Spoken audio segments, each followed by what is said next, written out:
personnes m'ont exposé ce problème. La plupart sont des dames, des jeunes filles et des dames. Il y en a aussi qui sont des hommes, mais il y a plus de dames. Servant de Dieu, je suis avec mon fiancé et j'aimerais vivre la chasteté, mais il refuse. Je veux rester sans rapport sexuel jusqu'au mariage, mais il ne veut pas. Et alors, on me demande, qu'est-ce que je dois faire dans ce cas? Et comme les cas sont différents, nous allons répondre à cette question selon les différents cas que vous m'avez exposés. Voici le premier cas qu'on m'a expliqué. C'est une jeune fille, elle dit son fiancé et elle, ils sont chrétiens et ils fréquentent même la même église. Ils se sont rencontrés, voilà, ils étaient tous deux chrétiens et ils se sont rencontrés. Et ils ont décidé vraiment de marcher ensemble, de vivre plus tard ensemble, donc ils se sont fiancés. Mais elle dit que dans 7 ans, le jeune, il a commencé. Ah, je veux coucher avec toi, je veux avoir les rapports avec toi et tout ça. Elle dit, mais on est chrétien, non? La Bible dit quoi? On ne doit pas coucher ensemble avant le mariage. Il dit, mais tu n'as pas confiance en moi ou bien quoi? Moi, j'ai déjà dit que je vais t'épouser, je ne peux pas te mentir. Dans tous les cas, je vais t'épouser. Donc, est-ce qu'on couche maintenant ensemble ou bien après, ça ne fait rien? Alors, donc, je vais t'épouser, donc, il n'y a pas de problème. Mais toi-même, tu dis qu'on couche maintenant ensemble ou qu'on couche après, là, ça ne fait rien. Donc, il faut attendre après. Il faut lui dire d'attendre après si ça ne fait rien. Ma chérie, je vais te dire, quand quelqu'un dit les chrétiens, quand nous tous on dit on est chrétiens, là, le livre des chrétiens, où ils doivent lire pour pouvoir suivre la voie de Dieu, là, c'est quoi? C'est la Bible. Et donc, si quelqu'un n'est pas capable de respecter la Bible, ce n'est pas un chrétien. Ce n'est pas un chrétien. Dis à ce garçon que je t'aime, je vais rester avec toi. Mais je ne peux pas désobéir à la parole de Dieu. Je ne peux pas pécher. Je veux garder mon corps comme la Bible a dit de le faire. Même dans l'organisation du mariage, il y a des gens qui meurent. Il y a des gens qui meurent. Je ne vous dis pas que vous allez mourir. Mais je veux dire, on doit être prêt. On peut quitter la terre à tout moment. Et si tu quittes la terre pendant que tu es dans le péché, tu vas en enfer. Tu vas en enfer. Et moi, je n'ai pas envie d'y aller. Parce que souvent, quand vous posez les questions, vous voulez qu'on vous dise oui, tu peux le faire. C'est-à-dire ce que Dieu a dit de ne pas faire. Là. Moi, pasteur, ou bien un autre homme de Dieu va te dire oui, il faut faire. Donc, si la personne te dit oui, il faut faire, et toi et la personne, tout le monde en enfer. Dieu, il n'a pas de chouchou. Celui qui ne respecte pas la parole sera rejeté. Celui qui vit selon la parole sera sauvé. Il dit, ce n'est pas tous ceux qui disent Seigneur, Seigneur qui rentreront dans le royaume des cieux, mais seulement ceux qui font la volonté du Père qui est dans les cieux. C'est ce que la Bible dit. Donc, tu lui dis, je t'aime, je veux rester avec toi, mais je ne peux pas désobéir à la parole de Dieu. Si vraiment tu es chrétien, c'est nous deux ensemble, on doit s'accorder pour vivre selon la Bible. Vous voyez? Et ça aussi, ça te fait un test pour savoir si vraiment ce sera un bon mari. Parce que si déjà il ne peut pas se contenir, demain vous allez finir de vous marier, devant, il va te tromper. Parce qu'il n'arrive pas à se séparer déjà du péché du sexe. Tu vois? Et elle me dit que, mais peut-être que si elle ne se donne pas, peut-être qu'il va la laisser. Et si tu te donnes et puis il te laisse aussi, tu auras perdu. Souvent, c'est comme ça, vous prenez des grossesses, et puis maintenant, tu as déjà un enfant sous la main, et lui, ça va épouser quelqu'un d'autre, et puis toi, tu es là maintenant avec un enfant, et le papa, il marie une autre. Donc, tu es plus perdante, toi, la fille, quand tu couches comme ça, avant le mariage. Si vraiment il t'aime, il doit attendre. Vous devez obéir à la parole de Dieu, surtout qu'il dit qu'il est chrétien. Donc, s'il ne veut pas, bon, tu lui dis, c'est pas que je te chasse, mais moi, je veux obéir à la parole de Dieu. Si tu veux obéir, tu restes avec moi. Maintenant, si tu vas me laisser parce que je veux vivre la chasteté, ben, c'est ton choix. Je t'aime, mais c'est ton choix. Moi, je veux suivre Dieu. C'est comme ça qu'il faut faire. On va lire 1 Corinthiens chapitre 6, verset 18. La Bible dit, fuyez la débauche, ou bien fuyez l'impudicité. Débauche, impudicité, bon, les versions sont différentes, mais c'est la même chose. Quelque autre péché qu'un homme commette, ce péché est hors du corps. Mais celui qui se livre à la débauche pêche contre son propre corps. Le deuxième cas, c'est un homme. Et c'est le contraire du premier cas. C'est-à-dire que lui, il est avec sa fiancée, les deux sont chrétiens, et c'est elle, au contraire, qui veut avoir les rapports avant le mariage. Et ça, c'est un cas rare, hein? Mais ça existe. Il y a des femmes qui font ça. Tu as eu quelqu'un de bien. Il dit, on va vivre la chasteté. On va respecter la parole de Dieu. On va arriver au mariage d'abord avant d'avoir les rapports sexuels. Et c'est toi qui es chaude comme ça pour avoir les rapports sexuels avant le mariage. Ma chérie, c'est quoi ton problème?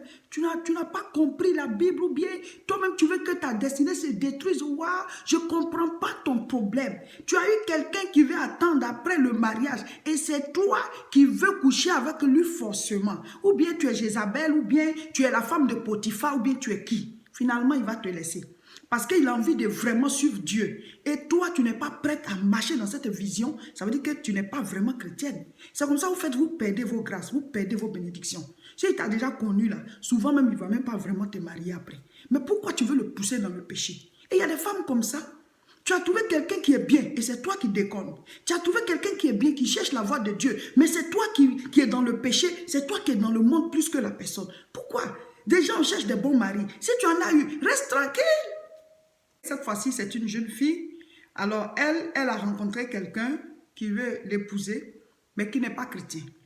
Il n'est pas chrétien et elle a dit à ce monsieur que il n'y a pas de problème, moi aussi je t'aime, tu dis tu m'aimes, moi aussi je t'aime, je veux bien qu'on se marie, mais moi je dois vivre la chasteté avant le mariage, je ne dois pas avoir de rapports sexuels avant le mariage. Au départ, le gars il a dit il n'y a pas de problème, moi je peux respecter ce que ta religion dit. Hein. Et donc ils ont commencé à se fréquenter sans rapport sexuel. Et maintenant, il veut avoir les rapports avec elle. Et donc elle demande qu'est-ce qu'il faut faire et tout ça.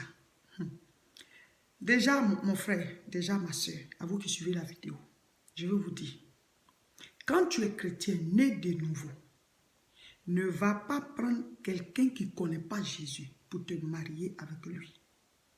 Si tu étais déjà marié et tu t'es donné au Seigneur, là c'est l'état dans lequel l'évangile t'a trouvé.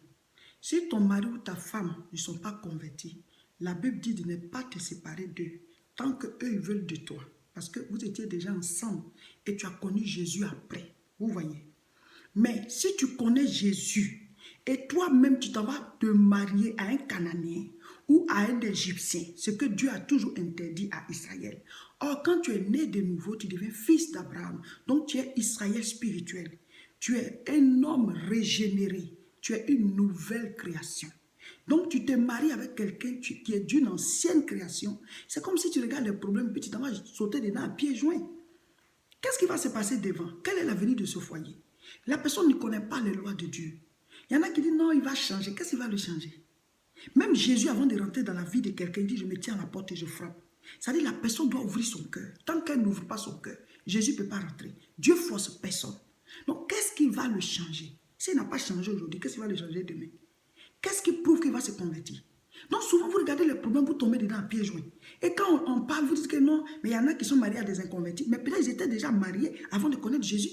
Maintenant, toi, tu es déjà chrétienne. Pourquoi tu vas les marier un païen avec tous les problèmes que ceux qui sont avec des inconvertis vivent déjà? Tu vas les rajouter encore, en rajouter sur pour toi. C'est ça le problème. Pourquoi ne pas te marier avec quelqu'un qui partage la même foi que toi? Je vais lire. La Bible dit quoi? 1 Corinthiens chapitre 7, verset 20. 1 Corinthiens 7, verset 20 dit quoi? Que chacun demeure dans l'état où il était lorsqu'il a été appelé. Quand tu te donnes au Seigneur, tu as été appelé par Dieu. Dans quel état es-tu? Tu ne t'es pas marié. Tu te donnes au Seigneur, tu es comme ça. Donc c'est maintenant que tu t'es donné au Seigneur. C'est dans la maison du Seigneur que tu dois te marier. Te marier avec quelqu'un qui a la même nature spirituelle que toi. Parce que c'est dans l'état dans lequel Dieu t'a trouvé.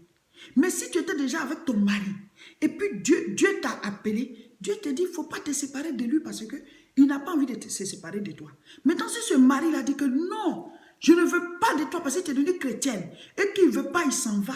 Mais la Bible dit que tu es libre de te remarier. Je vais lire le passage. Je vais lire 1 Corinthiens chapitre 7, le verset 10 d'abord. À ceux qui sont mariés, j'ordonne, non pas moi, mais le Seigneur, que la femme ne se sépare point de son mari. Ça veut dire que quand on est marié, c'est pour la vie. C'est pour la vie. Normalement, c'est comme ça. C'est ce que la Bible dit. Maintenant, je lis. Je lis le verset 13. Si une femme a un mari non croyant et qu'il consente à habiter avec elle, qu'elle ne le repudie point. Ça veut dire que si ton mari, tu t'es converti, et lui, il ne s'est pas converti, vous étiez déjà ensemble. Maintenant, lui, il veut de sa femme, il veut rester avec toi. Mais tu dois rester avec lui. Tu ne dois pas dire, bon, comme tu es païen, quitte ma vie. Non. La Bible dit, tu dois rester avec lui. Et il dit, verset 15 aussi, si le non-croyant se sépare, qu'il se sépare. Le frère ou la sœur ne sont pas liés, ils sont libres. Si la personne veut partir, mais ce n'est pas toi, tu ne l'as pas chassé, mais la personne dit, elle ne veut plus parce que tu es chrétien ou bien, bon, elle ne veut plus de toi. Tu es libre de te remarier. C'est la Bible que je viens de lire, ce n'est pas moi. Ce n'est pas moi qui vais vous dire, faites ci, faites ça. C'est la Bible qu'on doit lire, c'est la constitution du royaume. Amen. Donc ma chérie, toi tu vois le monsieur déjà, il n'est pas converti. C'est maintenant tu vas aller te mettre avec lui. Tu es toute jeune, tu as toute la vie devant toi. Tu vas regarder les problèmes, toi sauter dans le pied joint. Il n'est pas converti. Voilà déjà, il dit qu'il veut coucher avec toi avant le mariage. Maintenant tu te demandes qu'est-ce que tu dois faire. Mais il faut lire la Bible. Faut lire la Bible. La vie chrétienne ne se vit pas chacun à sa manière. Ça se vit à la manière de la Bible. Donc, tu lis ce que la Bible dit de faire, c'est ce que tu fais. Il y a un autre cas qu'on m'a exposé. Cette fois-ci, les deux se sont convertis à Jésus ensemble. Ils vivaient déjà ensemble. C'est-à-dire qu'ils ne sont pas mariés légalement. Mais ils ont payé la dot. Ils ont fait le mariage traditionnel. Et ils se sont mis ensemble. Ils ont habité ensemble jusqu'à aujourd'hui. Et les deux, bon, ils se sont donnés à Jésus maintenant. Et donc, il y a l'un parmi eux qui dit qu'il ne veut plus vivre la fille, voilà. Elle ne veut plus vivre les rapports sexuels avec lui, qu'ils attendent après le mariage. Et le monsieur, il n'est pas d'accord. Il dit, mais non, non, non, ben, tu es ma femme, je paye la dot et tout ça, pourquoi attendre après le mariage? Et donc, il y a cette histoire-là qui traîne entre eux. Alors, je relis encore le passage. 1 Corinthiens chapitre 7, verset 20. Le Seigneur, il dit quoi? Que chacun demeure dans l'état où il était lorsqu'il a été appelé. Les deux, là, leur cas, c'est quoi? C'est qu'ils étaient déjà ensemble, ils vivaient ensemble en concubinage, donc ils avaient déjà les rapports sexuels ensemble. Donc, ils se sont donnés à Jésus. Dans quel état l'évangile les a trouvés? Dans l'état où ils vivent déjà ensemble. Eux, leur cas, ça veut dire, c'est pas qu'ils vont arrêter les rapports sexuels, non. Ils étaient déjà ensemble, ils habitaient ensemble, c'est des concubins. Qu'est-ce que Dieu leur recommande? C'est d'aller régulariser la situation. Allez vous marier. Vous avez payé la dot. Faites les étapes. La dot, après la dot, le mariage et la bénédiction par les hommes de Dieu. Voilà. Mais vous êtes déjà ensemble, donc vous continuez votre vie comme vous étiez avant de vous donner au Seigneur. L'état dans lequel le Seigneur vous a trouvé. Vous avez payé la dot. Pour vous, vous êtes mariés devant les parents. Et donc, vous étiez déjà ensemble, vous viviez ensemble. Et souvent, certains sont comme ça, ils ont déjà des enfants et tout. Dieu ne vous dit pas, arrêtez les rapports sexuels, ne faites plus ceci, cela, parce que vous étiez déjà ensemble. Parce que vous viviez déjà ensemble. Donc vous, Dieu vous dit, mais mariez-vous, régularisez votre situation de mariage devant Dieu. Ne restez pas dans cette situation de concubinage, parce que vous êtes des concubins. Voilà, vous avez payé la dot, mais devant la loi, ce n'est pas ton mari. C'est devant la tradition que c'est ton mari. Mais la loi du pays dans lequel vous vivez là, vous n'êtes pas marié. Quand vous allez partir, mais quel document qui prouve que vous êtes marié? Si demain on ne souhaite pas, il y a un malheur, tu ne fais pas partie de ces ayants droit. Parce que devant la loi, vous n'êtes pas marié. Vous êtes juste des concubins. Vous voyez? Donc vous devez vous marier. Maintenant, il y en a qui disent, bon, comme certains, ils ont payé la dot et puis on dit qu'ils sont mariés, puis ils sont ensemble. Nous, on est chrétiens déjà, mais on va juste payer la dot et puis on va vivre ensemble aussi, avoir les rapports. Là, c'est un péché. Parce que dans quel état l'évangile vous a trouvé? Vous n'étiez pas ensemble. Vous n'étiez pas ensemble. Vous n'étiez pas des concubins avant de vous donner au Seigneur. Vous êtes chrétiens et vous décidez juste de payer la dot et de vous installer pour vivre ensemble, pour pouvoir coucher ensemble. Vous êtes dans un état de péché. Parce que l'évangile ne vous a pas trouvé ensemble. Que Dieu dit que chacun demeure dans l'état dans lequel il était quand il a reçu l'évangile. Vous comprenez? Vous devez comprendre la loi biblique. Et donc, vous dites, ah, on va juste payer la dot et puis on est ensemble, puis on couche ensemble. Vous êtes en train de vivre l'impudicité. Hein, parce que devant la loi, ce n'est pas ta femme. Il y en a qui disent, mais avant, le mariage, la dot, c'était le mariage. Mais est-ce que tu es avant? Aujourd'hui, le mariage, c'est quoi? On fait devant les parents, c'est ça la dot. Ensuite, à l'état civil. Et maintenant, les hommes de Dieu doivent bénir. Il y a des pays où c'est ce qu'on bénit à l'église, là, c'est ça qui est le mariage. Donc, ça dépend de la loi du pays dans lequel tu vis. Quel est le mariage là où vous vivez là? C'est quoi on appelle mariage? Vous devez le faire. Il y en a qui disent, mais on est marié. Qu'est-ce que la Bible dit? La Bible n'a pas dit, voici comment on célèbre le mariage. La Bible dit, l'homme quittera son père et sa mère, s'attachera à sa femme, les deux deviendront une seule chair. Et Adam a dit quoi? On l'appellera Ève. Il lui a donné un nom. Donc, normalement, tu dois porter le nom du monsieur. C'est ça le mariage. Parce que Adam a donné un nom à Ève. Tu ne portes pas encore son nom, vous partez habiter ensemble. Si vous étiez déjà ensemble et que vous êtes donné au Seigneur, c'est un autre cas. Mais vous êtes bien chrétien, il n'y a pas de nom qui a été porté, hop, on habite ensemble et on dit que non, on a payé la dot. Est-ce que la dot te donne le droit de porter le nom qui vient de lui? C'est ça. J'espère avoir répondu à vos questions, que Dieu nous aide tous à le suivre.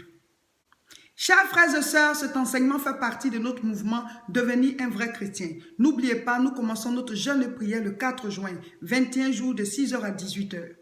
Nous faisons des retraites spirituelles à Tourcoing, c'est dans le nord de la France, dans la métropole européenne de Lille.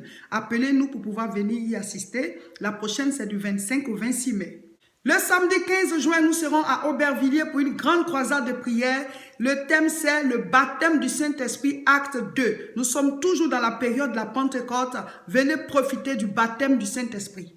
Pour me suivre régulièrement et pour ne pas rater les informations du jeûne de prière qu'on va faire, cliquez sur j'aime ou alors sur s'abonner là où vous me recevez et partagez massivement la vidéo.